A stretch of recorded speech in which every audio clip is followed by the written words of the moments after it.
It makes that section only unconstitutional, not the entire bill. It separates that one part, not the entire bill. Effective date of establishment of Session 13, which was this last week. Governmental, legislative, that pretty well has covered that part. Any questions or comments on that part real quick? Anybody? You'd like to know something? Yes, sir. The legislation, originally the bill had language excluding Alabama from federal gun laws. Did that wording and get through the bill unscathed and be passed? Do you know? I don't know. What's there is just that Alabama's got control over it. I don't know what that means. I think it's pretty confusing. All it did change. I can't keep up. It didn't make it this end. I don't know. I believe it did. I've got a copy of it right here. I'm going to read through But it. it put it solely in the state is what it did. It took it away from the federal hands. Right. Yes. And that's what come out. I want your outboard to start with. I know it's a all right, about legislation, anything? Now my turn. This is about what I do. And I'm the same man that didn't know what the Lincoln count was earlier. There's only one section that applies to me. I'm so thankful for that, just one section. But it's a pretty big section in that. Only one section really applies to me and my role in this whole process. The issuance of permits. I mentioned earlier already about the fact of the way it's changed. Alabama has been known and labeled as a, get this right, as a may issue state. Remember the map that the NRA put out that showed the map of the United States, and then in the corner of the southeast, the bastion of God and country, here's Alabama standing there. One state outstanding is that still being a may issue, not a shall issue. So during that time, the rest of the states, I think there's probably 4 or 5 others, northeast in this area that wasn't. But Alabama was in the center of that as a may issue state. And let me explain that to you that don't know that. What it meant is someone came to me prior to August 1st of this year, like I gave you earlier, and said, Sheriff, I filled the application out, I want you to issue me a permit. And at that point in that time in our lives, I could just say arbitrarily, no, I'm not going to do it. And I could have done it in a way by either looking at the application or not looking at the application.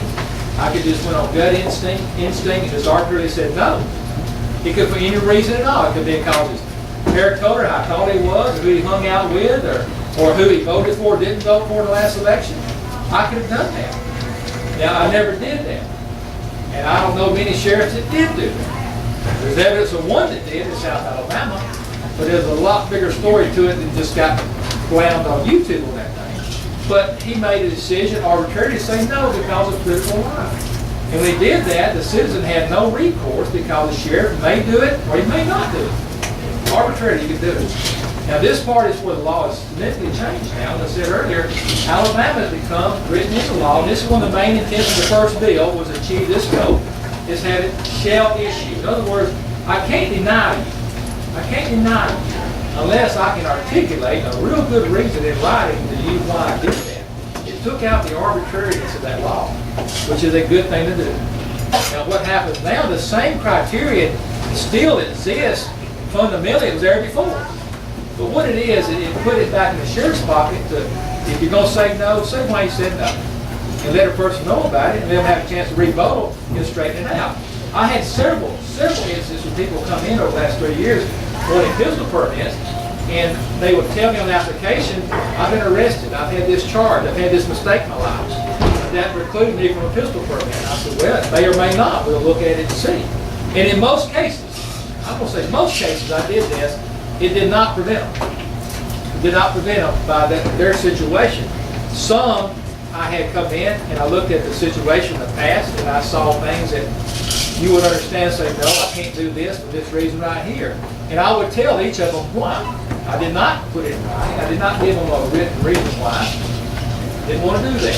Just told them that. Here's why I'm not going to do it, and told them. Those that come back, but most, when it was a questionable thing in their life anyway, they didn't come back. The things were the secrets that really concerned me. Somebody fill a permit and they don't put on there they was arrested in Texas in 1971. You know, I got a criminal record back. Guess what? He was arrested in Texas for disorderly conduct. I called him back in. I said, well, tell me about this case. He said, well, I didn't know you'd see about that. Well, to me, in the whole scope of things, that's no big thing about getting arrested in Texas in 1971. It could have been an Aggies football game, I don't know. But yet, the deception factor. Why am I deceiving somebody? And we look into it, and we start looking at those cases like, guess what? We find something else in Florida in 1982. And we find something in Alabama where something was over here in this town, not arrested, but yet trouble with this law enforcement agency. So that deception factor is the part that we really look for.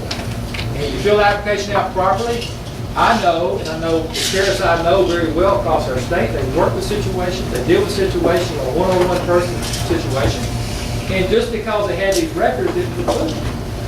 Now if it comes in, shall issue, I've got to issue after a process. I don't issue it that day. I don't say, well, I'm going to issue it to it, look into it, get back with you in 30 days. No, we're going to have a process. And I'm going to come back within 30 days with this guy came in about the one he got down with all the rest. And I'm going to say, I'm not going to do it. Tell him why. I've got check blocks on there. I've got a place for narrative. I give him his copy, and he can appeal that to the district court judge. When he does, I go to Judge Newell. We'll have a hearing. So now I shall issue it at that point.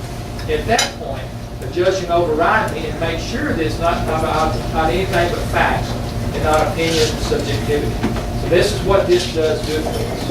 This is good. The appeal process includes a local court judge, and guess what? You don't have to hire an attorney for that. You do it yourself. You ain't got to pay a registration fee for a docket to get on docket. You ain't got to pay nothing. You just go up there and make your appeal. Alabama code. These are some things that I get asked questions about occasionally, people. The code requires, and it still, until August 1st, it required that you had to have a pistol permit to carry that weapon in a vehicle or concealed on your person. Now, traditionally, what law enforcement people have told, and I've been one who did this because I went off the traditional things that taught me to the ranks. Then I were asked, well, I carry it without a permit in my car. Well, that's okay, carry it in your trunk. Just stick it in your trunk and glove off, you're okay. Now, prior to August 1st, that wasn't true. That's wrong.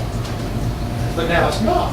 Now it's changed where that can be solicited. But misinformation on our part led me and others to tell people it's okay to do that because it's out of your reach. That the law said you couldn't do it. Then you couldn't do it. But now the change in this is made it where you can do it. So now if I have a weapon, I don't have a permit in my home because it's not required in my home. If I take this weapon in my vehicle, I can take that weapon and put it in my trunk if I have a trunk. I can put it in that lock box away from my reach or my passenger reach and carry it in that vehicle without having a permit. Drive to my destination, put my weapon on and go my happy way where I'm going to without a permit. So that is a big change for me. You know, it took out some of the gray area where our profession didn't know, citizens weren't sure, and some still aren't sure, but this is what over here tonight, and why you what you do later is help people to understand this. But now, it has taken a burden off of us, now it's clear. Now I know. I guess that's this case, what's a firearm? Well, basically, it's something that starts in a bullet. You know, it's something that has a shot in it, it's starts as a firearm. And a pistol is, this is by state code, state definition. A pistol is any firearm less than a barrel equivalent. Changes from May to shell, I hit that pretty hard already. While I'm on that one, any questions about May and shell? I feel a lot of pride, you understand that. This is 101 to you guys, gals, I know, okay? On class 3 firearms and suppressors, did they exempt that with the May shell, or is that still just the way it's always been? Ooh, that's so simple. I'll let Jim Brown answer that one. I don't know either. You got a class 3. That's what I'm saying. Is it exempted now that we're in Alabama from the federal law, or is it just the same? No, you can't. It's going to be the same the way it's always been. It's always been. It's just like the marijuana thing that's illegal federally, but the states do it, but the feds can still come down and prosecute if they want to. They don't stop them from prosecuting if they want to do it. I think the main reason the state did that. No, I'm asking about getting the permit. The way the class 3 worked is the bottom line, whether you were good great, grand, wonderful, checked out great, it's still laid right there in the hands of your sheriff at the end. If you, for any reason, wanted to say, no, I just don't want a fully automatic weapon in my county, Yeah. you yeah. could deny me the fact to own, or, you know, the right to own one. Okay, no, I don't think that applies. This only applies to concealed permits and I don't think that's changed. That's still the same. That's still the same. This is on, this may and shall only applies to local permits and local Alabama. But no, now, I mean, I didn't mean to offend you, but I was talking about that joke. When you had a joke about the professor and the chauffeur. Okay, well, the chauffeur was with the professor and they changed roles and the chauffeur said, asked him a tough question. He said, well, that's so simple. I'll let the chauffeur answer that one. So, and these are the gurus in this tape. I won't point to them quite a bit. But no, this only applies to local issued permits. Yeah. All right, may and shall. Y'all got that straight. That's pretty squared away this week. The 5-year increments. This is the part that this I think is good. Finally, you've taken a burden off people having to come to the courthouse regularly, or I think unnecessarily every year to do that because our habits have changed.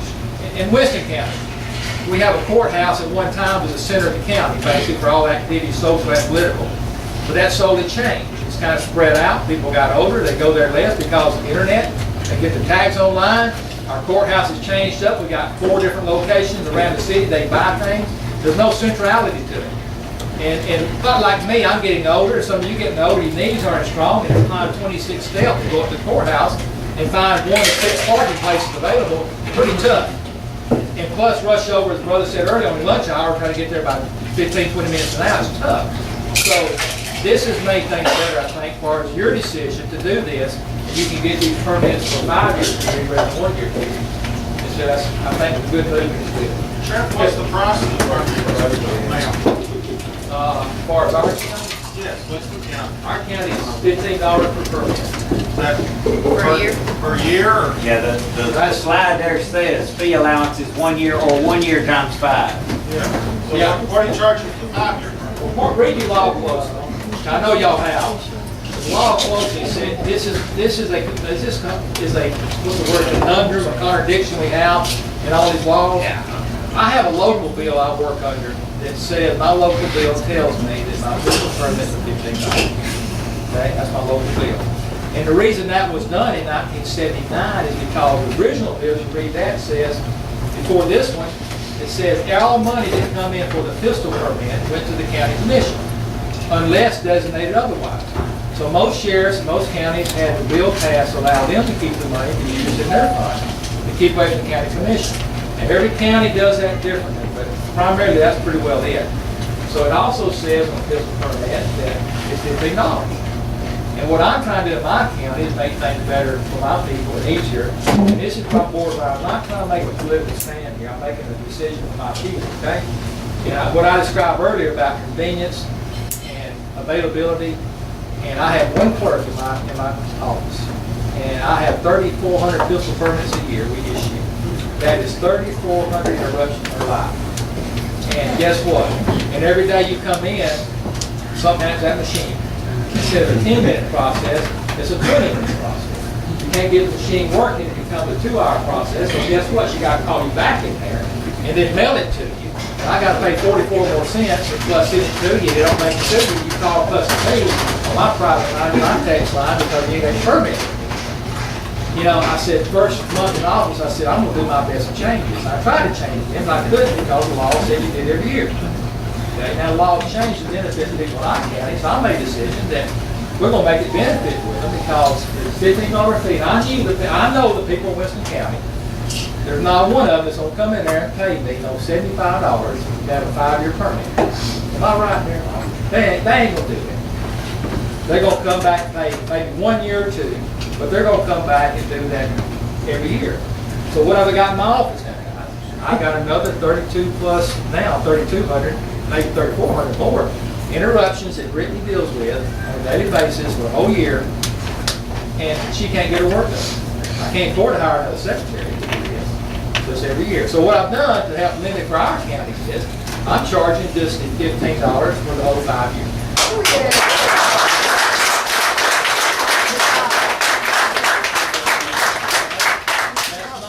The law says you don't have to do that. I agree. That's right. It says I may charge. That's good. You may charge. Very good. But I'm not, I can't get off the discussion economics. Yeah. But it's my decision. I know that what it does for us, on the revenue source, what it does, that's gonna be quite inflation. There's other ways that money comes. That's what we're working on. That's good. Yes, sir. Can you mention that to Shannon and Franklin counties, please? There you go, try to make it clear. I'll give you Kevin's number.